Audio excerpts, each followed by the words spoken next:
નમસ્તે વિદ્યાર્થી મિત્રો, આપણે બીજા લેક્ચરમાં મળીએ છીએ. આપણા અભ્યાસની અંદર શરૂઆત કરતા આપણું પ્રથમ પ્રકરણ સામાન્ય વિજ્ઞાનનું પ્રથમ આવે છે પ્રકરણ 1 ભારતનો વારસો. તો આ પ્રકરણની અંદર આપણને કુલ 4 ગુણનું બોર્ડની એક્ઝામ અંદર બોર્ડ દ્વારા પ્રશ્નપત્ર અંદર પૂછવામાં આવે છે. 2 માર્કનો પ્રશ્ન પૂછવામાં આવે છે. x માર્ક્સની ખાલી જગ્યા અને વિકલ્પ હોય છે. તો આપણે શરૂઆત કરીએ ભારતનો વારસો. તો ભારતનો વારસો છે પહેલા સમજૂતી કરીએ તો ભારતનો વારસો સમૃદ્ધ વારસો. ભારતના વારસાની અંદર અનેક પ્રકારની વિવિધતાઓ રહેલી છે, માટે ભારતના વારસાને આપણે વૈવિધ્યસભર વારસો કહીએ છીએ. અને આપણા દેશની કહેવત છે કે ભારતની અંદર વિવિધતામાં એકતા રહેલી છે. તો આમ ભારતના વૈવિધ્યસભર વારસાની વાત કરીએ તો ભારત એક સાંસ્કૃતિક વારસો જે ભારતને મળેલો છે એ વિશ્વની અંદર બીજા કોઈ પણ દેશ પાસે એ ભારત પાસે જે સાંસ્કૃતિક અથવા તો જે કઈ વારસો રહેલો છે તેવો કોઈ પાસે સમૃદ્ધ વારસો રહેલો નથી. ભારતની વાત કરીએ તો ભારતનો ઉલ્લેખ આપણા જે કઈ ધાર્મિક ગ્રંથો છે એ ધાર્મિક ગ્રંથોની અંદર પણ એનો ઊંડાણપૂર્વક અભ્યાસ કરવામાં આવ્યો છે. આ ગ્રંથની વાત કરીએ તો આપણા અભ્યાસક્રમમાં વાત કરવામાં આવી છે કે ભારતનો અભ્યાસ, ભારતીય વારસાનો, ભારતીય સંસ્કૃતિનો અભ્યાસ ગરુડ પુરાણની અંદર પણ એનો ઉલ્લેખ કરવામાં આવ્યો છે. ભારત જોઈએ તો પૂર્વ, પશ્ચિમ અને દક્ષિણની અંદર એક મહાસાગર ધરાવતો દેશ છે. ઉત્તરે હિમાલયની ગિરિમાળાઓ આવેલી છે. આ ઉપરાંત આપણા પુરાણોની અંદર જોઈએ તો ભારત માટે અલગ અલગ શબ્દોનો ઉલ્લેખ કરવામાં આવેલો છે. ભારત વર્ષ, તે ઉપરાંત જાંબુદ્વીપ, આર્યાવર્ત, ભારતખંડ. તમે જે કાંઈ કથા, વચનામૃતો અથવા તો જે કાંઈ પુરાણોનો અભ્યાસ કરો છો તેમાં ઉલ્લેખ કરવામાં આવેલો છે. ભારત માટે અલગ અલગ શબ્દોનો ઉપયોગ કરવામાં આવેલો છે. અને આમ ઉત્તરે હિમાલયની અંદર જે આવેલું સ્થળ અને દક્ષિણે મહાસાગરમાં આવતો દેશ એટલે કે ભારત દેશ. તો અનેક વિવિધતાઓ એમાં રહેલી છે. અનેક વિવિધતાનો અભ્યાસ કરવાનો છે. તો ત્યારબાદ જોઈએ આજે આપણે ભારત દેશની વિશેષતાઓની દ્રષ્ટિએ જોઈએ તો એનો પ્રથમ પ્રશ્ન એવો બનશે કે સંસ્કૃતિના સંદર્ભમાં ભારતનો પરિચય આપો. સંસ્કૃતિના સંદર્ભમાં ભારતનો પરિચય આપો. અબાઉટ 2 ગુણની અંદર માર્ક્સ પૂછાય. આ પ્રશ્ન છે. ત્યારબાદ અથવા કઈ રીતે પૂછાય કે ભારતની વિશેષતાઓ જણાવો. કે ભાઈ ભારતની વિશેષતાઓ શું રહેલી છે. અથવા એવું પૂછાય કે ભારતનું સ્થાન અને વિસ્તાર જણાવો, ભારતની વિશેષતાઓ જણાવો. તો એની વાત કરીએ તો પ્રાચીન ભારત ઘણું વિશાળ હતું. પ્રાચીન ભારતની વાત કરીએ તો ખૂબ જ વિસ્તારની દ્રષ્ટિએ પણ ભારત છે એ આગળ વધતો જોઈએ તો ભારત વિસ્તારની દ્રષ્ટિએ 7મો ક્રમ ધરાવે છે. પ્રાચીન ભારત ઘણું વિશાળ એટલે કે મોટું હતું. આ ઉપરાંત જોઈએ તો ભારત છે એ જનસંખ્યાની દ્રષ્ટિએ એટલે કે વસ્તીની દ્રષ્ટિએ ચીન પછી બીજો ક્રમ ધરાવે છે. અહીંયા જોઈએ તો આપણી પેલા 6 રાષ્ટ્રો છે કે જે વિસ્તારની દ્રષ્ટિએ મોટા છે. તો આમ અલગ અલગ રીતે આમ ભારતની વિશેષતાઓ રહેલી છે. આમ ભારતના વારસાની અંદર જોઈએ તો ઘણી વિવિધતાઓ રહેલી છે જોવા મળે છે. પૂર્વ અને પશ્ચિમ, દક્ષિણની અંદર જોઈએ તો મહાસાગરો જોવા મળે છે. ઉત્તર અને હિમાલયની અંદર જોઈએ તો ગિરિમાળાઓ જોવા મળે છે. આ રીતે 4 દિશાઓ જાણી કઈ રીતે તો કે ઉત્તર, દક્ષિણ, પૂર્વ અને પશ્ચિમ. આ 4 ખૂણા પડે છે.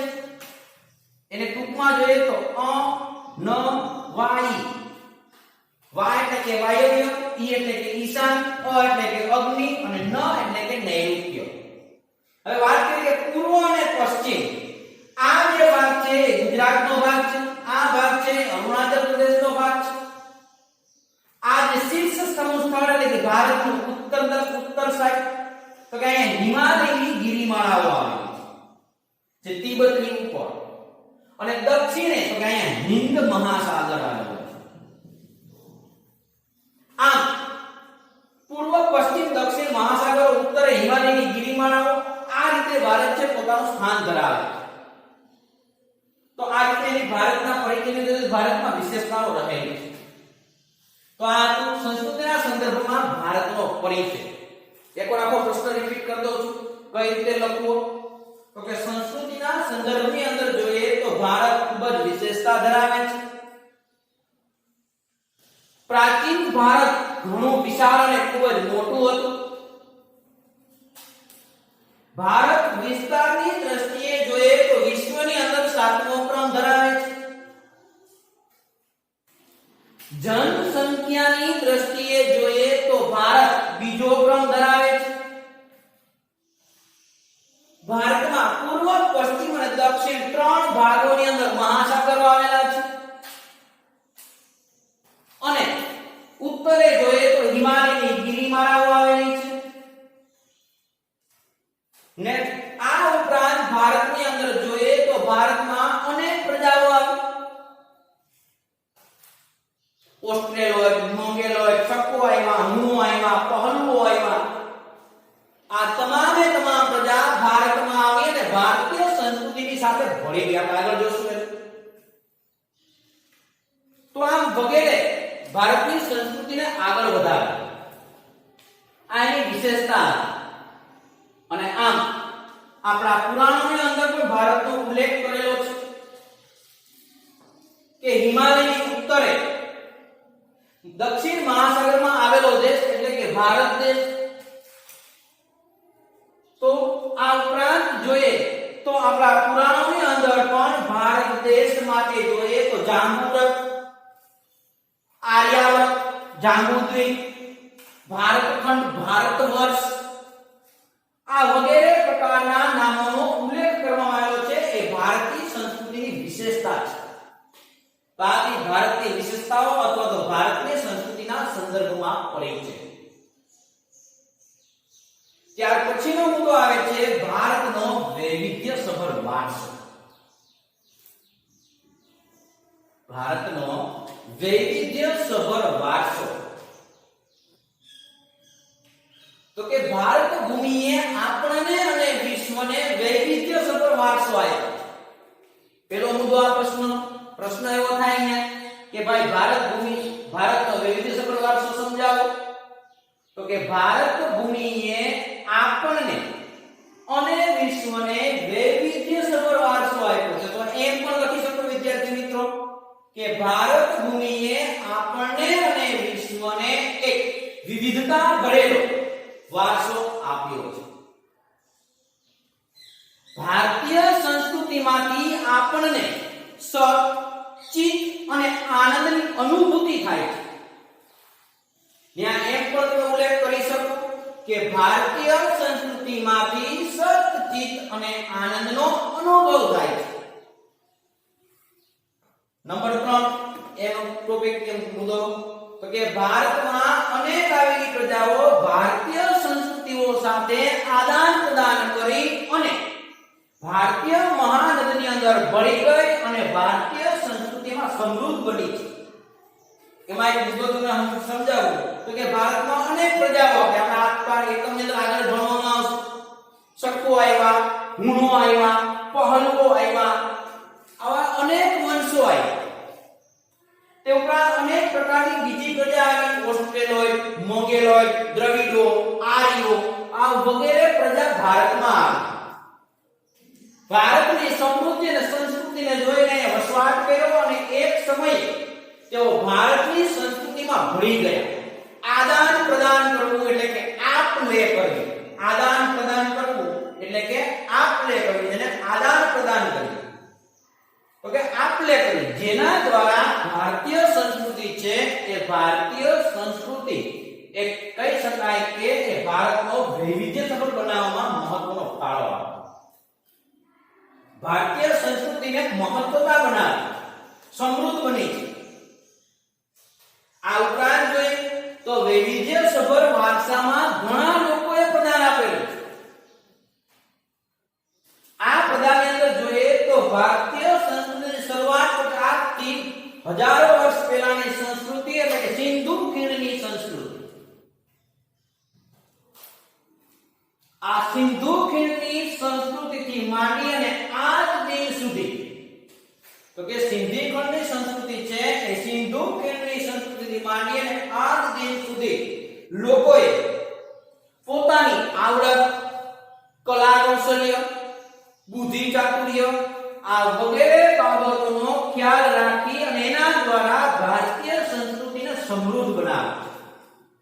ભારતના વારસાને સમૃદ્ધ બનાવ્યો છે, વૈવિધ્યસભર બનાવવામાં મહત્વનો ફાળો આપ્યો. તો કે આ વારસાનો કોને ફાળો આપ્યો? તો કે આ વારસાના ઘડતરમાં ને આપણા ભારતના ઋષિ મુનિઓ, તત્વચિંતકો, શિક્ષકો, વૈજ્ઞાનિકો, સંશોધકો, સાહિત્યકો અને ઇતિહાસકારો આવા નામી અનામી અનેક પ્રકારના જે કાંઈ વ્યક્તિત્વ ધરાવતા લોકો દ્વારા વૈવિધ્યસભર વારસામાં પ્રદાન આપેલું છે.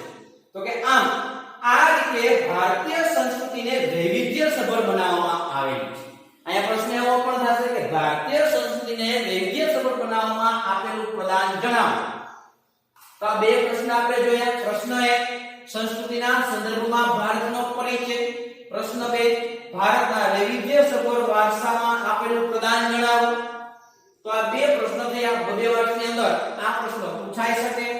આ પ્રશ્નને હું ફરીથી પાછો બીજો પ્રશ્ન છે રિપીટ કરું છું, વ્યવસ્થિત સાંભળજો. તો કે ભારત ભૂમિએ આપણને અને વિશ્વને વૈવિધ્યસભર વારસો આપ્યો છે. ભારતીય સંસ્કૃતિમાં સર્વચિત અને આનંદની અનુભૂતિ થાય છે. ભારતમાં અનેક આવેલી પ્રજાઓ દ્વારા ભારતીય સંસ્કૃતિ સાથે આદાન પ્રદાન કરી ભારતીય સંસ્કૃતિને સમૃદ્ધ બનાવી છે. વૈવિધ્યસભર વારસામાં ઘણા લોકો દ્વારા વારસાનું પ્રદાન કરવામાં આવેલ છે.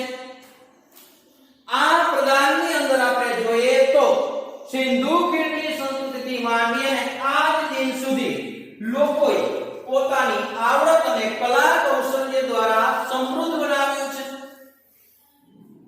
આ વારસાના ઘડતર માટે આપણા દેશના અનેક ઋષિ મુનિઓ, તત્વચિંતકો, વૈજ્ઞાનિકો, સંશોધકો, સાહિત્યકારો આ ઉપરાંત જોઈએ તો શિક્ષણ શાસ્ત્રીઓ અને ઇતિહાસકારો દ્વારા વગેરે ભારતીય સંસ્કૃતિના વારસાને અથવા ભારતના વારસાને વૈવિધ્યસભર બનાવવા માટે પ્રદાન આપેલું છે.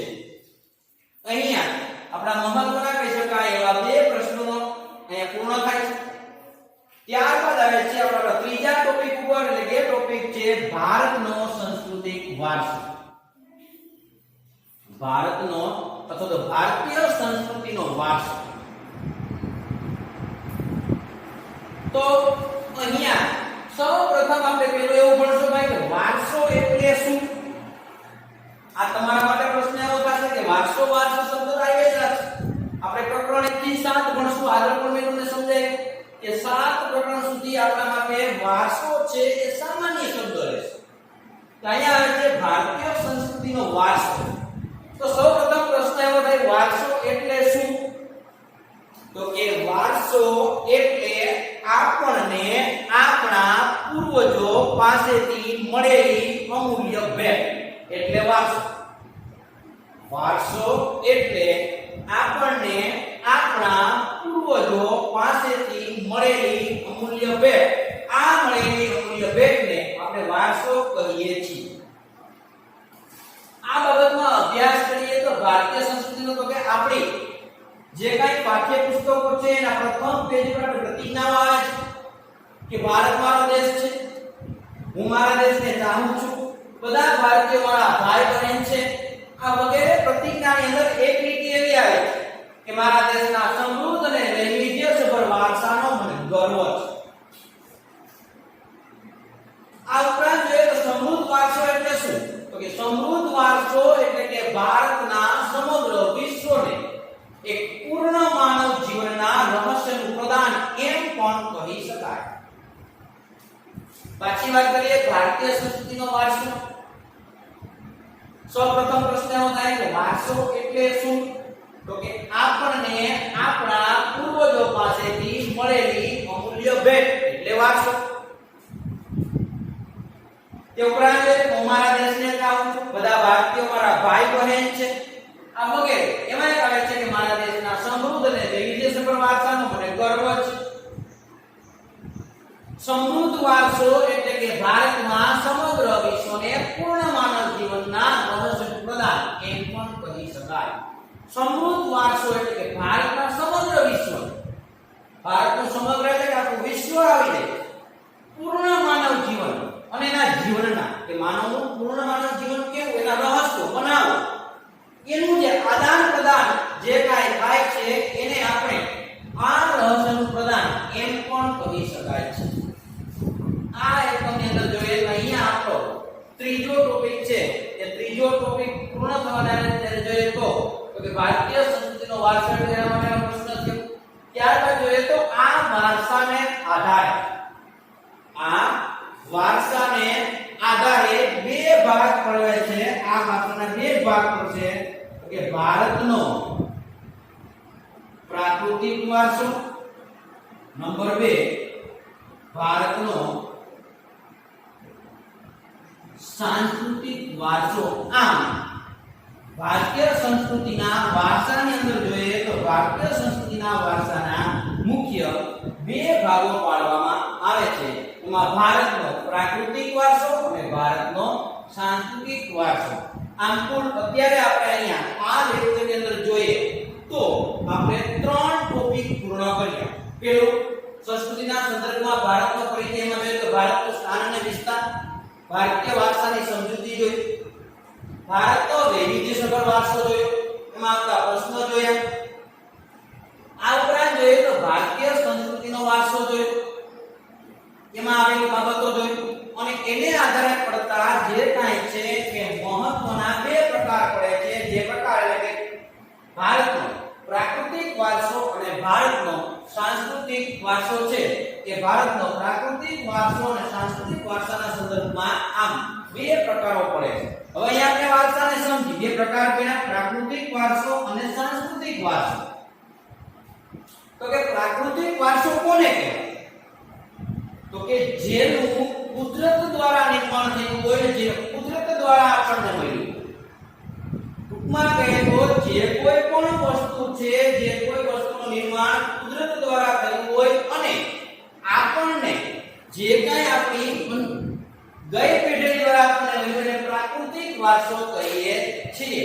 તો કે જેનું કુદરત દ્વારા નિર્માણ થયું છે. વનસ્પતિ, તે ઉપરાંત જોઈએ તો ભૂમિ દ્રશ્યો, ઉચ્ચ પ્રદેશો, પર્વતો, ગિરિમાળાઓ, શિખરો, સમુદ્રો આ વગેરે. ત્યારબાદ જોઈએ તો સાંસ્કૃતિક વારસો કોને કહેવાય? તો કે સાંસ્કૃતિક વારસાની અંદર જોઈએ તો કે જેનું વ્યક્તિ દ્વારા પોતાની કલા કૌશલ્ય અને આવડત દ્વારા જે વસ્તુનું નિર્માણ કરેલું હોય એ વસ્તુ પોતાની અનુગામી પેઢીને આપે એને સાંસ્કૃતિક વારસો કહેવામાં આવે છે. ટૂંકમાં આ બે વારસામાં જોયું તો પ્રાકૃતિક વારસો એટલે ટૂંકમાં જે કુદરત દ્વારા નિર્માણ થયું હોય આપણને મળ્યું. સાંસ્કૃતિક વારસો એટલે કે જેનું વ્યક્તિએ પોતાની આવડત, કલા કૌશલ્ય અને બુદ્ધિ ચાતુર્ય દ્વારા જેનું નિર્માણ કર્યું હોય અને એની પછીની પેઢીને આપે એને સાંસ્કૃતિક વારસો કહેવામાં આવે. દાખલા તરીકે કોઈ પણ આપણા પિતાજી કે કોઈ પણ વસ્તુ છે, કોઈ પણ વસ્તુ બનાવી, કોઈ સામાન્ય ટ્રેક્ટર બનાવ્યું અથવા તો સામાન્ય કોઈ ગાડી બનાવી અથવા તો સામાન્ય કોઈ બીજી વસ્તુઓ બનાવી, માલ મિલકત વગેરે. તો આ જે કાંઈ બાબતો બનેલી છે એ તમામ બાબતોને આધીન આની અંદર જોઈએ તો એ બે પ્રકારો આવેલા છે. તો કે ભારતનો પ્રાકૃતિક વારસો અને ભારતનો સાંસ્કૃતિક વારસો. બોર્ડની અંદર આ પ્રશ્ન એવો પૂછાય છે કે ભારતના સાંસ્કૃતિક વારસો અને પ્રાકૃતિક વારસા વચ્ચેનો તફાવત અથવા ભારતના સાંસ્કૃતિક વારસા અને પ્રાકૃતિક વારસા વચ્ચેનો ભેદ સ્પષ્ટ કરો અથવા ભેદ સમજાવો. આમ વગેરે બોર્ડની એક્ઝામની અંદર આ રીતે પ્રશ્ન છે કે પ્રશ્ન આપણને પૂછાઈ શકે છે. તો આ રીતે ભારતના વારસાના બે પ્રકાર પડે છે, પ્રાકૃતિક વારસો અને સાંસ્કૃતિક વારસો. આ પ્રકરણનો આ પ્રશ્ન છે આપણે હવે પછીના લેક્ચરની અંદર વ્યવસ્થિત રીતે આ પ્રશ્ન સમજશું કે ભાઈ ભારતના સાંસ્કૃતિક વારસો અને પ્રાકૃતિક વારસા વચ્ચેનો તફાવત આપો.